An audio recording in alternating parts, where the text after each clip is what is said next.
Bahay tayo mga kalomo, no?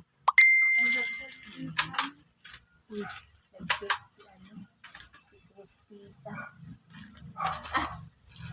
Galante siya ngayon. Hello!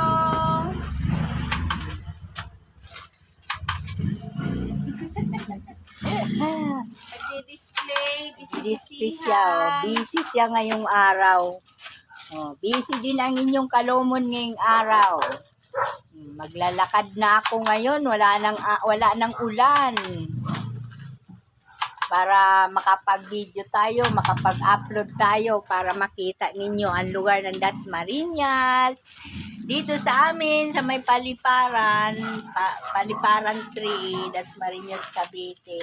Hello! Good morning! Good morning mga ka-subscriber!